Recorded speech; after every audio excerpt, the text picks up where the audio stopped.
Tremors shoot the ground as Malikite men moved out double time. Joheal was left to wonder the fate of the village and more importantly understood Malikite's decision to listen to the women. He just couldn't figure out why. As Joheal looks to the distant horizon behind him, staring into a massive explosion too large for his juvenile imagination to conceive, he wondered complex thoughts about his own existence as they seemed to creep up upon him. But the soft-spoken words of a 10-year-old girl changed all of that in a single beat of a heart. Joheal went from worrying about his existence to being glad that he existed. Why is the ground shaking? Huh? Was Joel's response, trying to stall, even avoid his young female captive question altogether. Is it my It's my sister, isn't it? Mother always tries to warn her, but Lynn never listens. The young Naomi aqua green eyes pulled with tears at the corners, and her words became broken by whimpering. Joheal felt her loss. Love has a way of doing that. Despite her tears, Joheal still found the young girl extremely beautiful. Being only 2 years or so older than her, the prince tries to make his new friend feel better, driven by blind love. It will be fine, I promise. I'm sure. Lynn, right? Yes, Lynn will be fine. You will see, and once we get to the castle, you will be more than happy, I promise. Joheal was hoping for a smile, but at least he managed to stop crying. What about my brother and father? What will happen to them? Will they be okay too? Of course we will be, Naomi, Borus answered his sister, while still semi-conscious and severely injured from the conflict through his body tired. His will-brothered spirit. To the young girl, time was not important, and her world was as simple as it is complex for most. The distant descending sun personified Naomi's dark ebony skin and her dark green hair, danced with the changing way of the beast she and Borus were mounted upon. The perfect backdrop to personify the young girl, Joheal contemplated watching Naomi in a way so she'd not know. It continued to be obvious to Joheal, now as he viewed Naomi, that what Malikite had been doing was wrong, that his father was wrong, and the means don't justify the end, as he'd been lectured to time and time again. Her village was the last of a dozen villages, her world last of several worlds. Around some 10,000 fighters soon had been captured, and that's not including the entire abduction of Bosca village, and for what? Joheal never got a straight answer to the question. He only knows that every 5 or 10 years, Malikite leads out by order of the king to gather up fathers and sons. The fathers are literally worked to death in order to produce raw resources to support a growing army. For whatever god Joheal is being forced to worship, any god or being that desires the literal blood of its followers is undeserving of worship. Joheal ran his hands across the scar under his hair where his father struck him and sent him flying across the royal chamber. Joheal was told to respect the goddess. She knows all, sees all, and can protect over our people. As for the sons, well, they grew up to be loyal soldiers of King Narqush Kadaris' army. One of the main reasons these invasions occur every 5 years, when a boy of age 15 is now a man of age 20, who is now loyal to King Narqush Kadaris. The madness had some method that the young prince is slowly being indoctrinated into more frequently now that he is of age. What is it, Naomi? Joheal's last train of thought lost in the young girl's beauty. My brother is getting cold, Naomi explained, struggling to lift and hold her older brother close to her. News of the young boy's death stirred Joheal to his core, and he was glad, almost happy, to hear that the boy who cost him everything would soon be dead. But compassion for the boy's sister set in as Joheal watched her struggle to nurse her brother back to health. Pulling him as close to her as possible and wrapping Borus up in an embracing hug to share her warmth with him. Do you have cover? Naomi's question anger flashed toward the girl for the first time since Joheal had laid eyes upon her. A cover? For what? A cover for him? Joheal questioned. Yes, and his name is Borus. Naomi responded with complete trust and honesty despite the abusive edge in his voice. Joheal was inwardly torn between his love for this girl and her love for a boy who represented Joel's failure to become a man. The reason that he must start from the beginning to prove himself to his father, thing which seemed to rage within him. The choice seemed simple, to deny the boy's life, but still who is he to decide life or death? Even if given a cover, the boy still might not live. Of course, that wasn't the true conflict. More than a cover, Joel can save the boy's life, can stabilize his life force using his own element, dropping his gaze from Naomi's glowing, tearful eyes.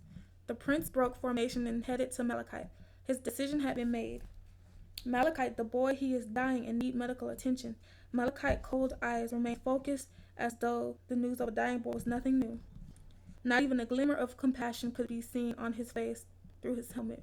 Am I to understand that you seek medical attention for a boy that you yourself ordered killed, in order that you would even try and pull rank and take the matter into your own hand?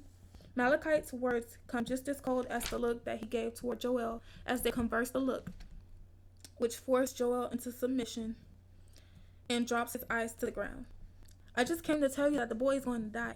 I do not seem to want to save him, so now I order you to once again heal the boy's wounds, or I shall simply put him out of his misery, if that's what you want. With all of that guile of a 14-year-old boy, Prince Joheal galloped away, using every ounce of will not to smile. In response, Malachite tackled him from behind, sending him soaring off his horse and sliding through fresh mud before Joheal could get his bearing. Malachite kicked Joheal through the ranks of his soldier, their discipline such that they managed to maneuver out the prince's way as he skipped across the muddy ground without even breaking formation or stride. Compliments of Malachite's training as Joheal was learning firsthand. The young boy stood in time to see shade of electric purplish blue all too well. The young prince ionized the air hand, had sparks jumping across the ranks of soldiers closest to him as he readied himself for Malachite's wrath. A bright flash of light sent all of the animals into a stampede, and the near deafening sound of a sonic boom slammed Joheal in his core, reminding him of what was to come next.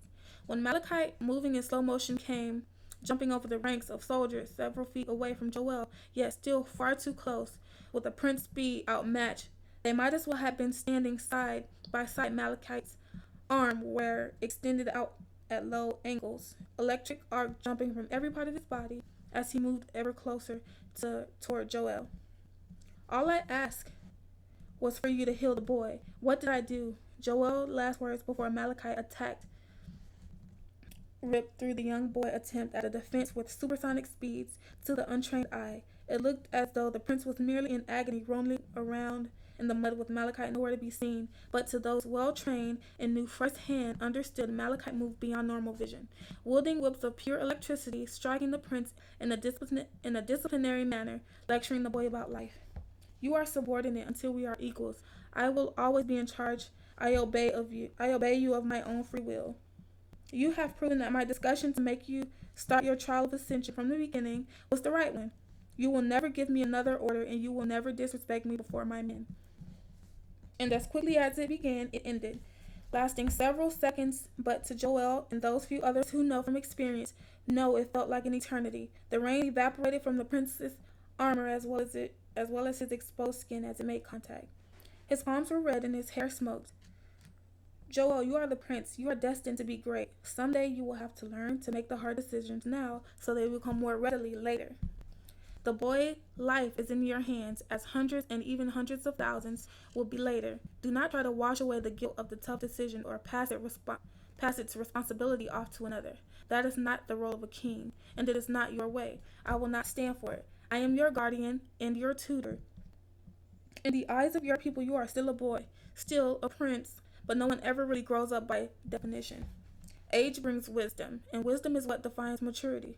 You know what you must do, but your selfish adolescent ways have clouded your judgment. Misplaced information also adds fuel to your hereditary bloodline. Joheal, you're selfish by playing the lives of others because you have the power to do so. Do you still think that your father's blood doesn't flow through your veins? Can you say that you and he are truly so different? Joheal's eye flashed through the underlying meaning. Malachite's words cut Joheal deep, inflicting more pain than the most severe of beatings that the prince had ever endured. But the worst part was knowing that Malachite was right, and that Joheal simply was his father's son. The thought that he would be unable to prevent him from becoming the monster that he sees his father as being was disturbing. Such informant was unbearable to his young mind, lost in the concept that physical pain slowly loosened its grip. Joheal's sixth senses fixed his normal vision upon something else he couldn't even fathom. She was so far away that she could only be seen flying on the very edge of Joheal's sharp vision. And as if that wasn't bad enough, she was flying while carrying her brother on her back. Joheal didn't care if he'd gotten another beating. He didn't care what Malachite had to say and what he thought. He might be confused about a lot of things, and maybe it was just imperfection. But one thing is certain. Joheal had much love for Naomi, and if it is to help her have her brother close then Joheal would provide that to her. Moving so, it took a second for the water to pool into his fresh depression left in the mud where his body laid. As the young girl hung above the tree line when he caught up to her, "Naomi, stop. You don't want to go back," Joheal pleaded. "It's getting late, and if we don't get home, Mom is going to be upset. Besides, Borus is really sick and needs Mom to help. Our mom is real good at making us feel better when we're sick." "Naomi, they're gone there. Your mom and sister are gone," Joheal tried to explain. "Gone where?" Naomi's innocence brought pain to Joheal greater than all of Malachite's beating combined. He couldn't bring himself to explain, to tell her. Her mother and sister were probably dead, yet still he desires death with a great passion for her brother, and he never admitted it, but he knows his anger for Borus was misplaced, even still it existed. "Naomi, I can help him. I can heal your brother if you will let me."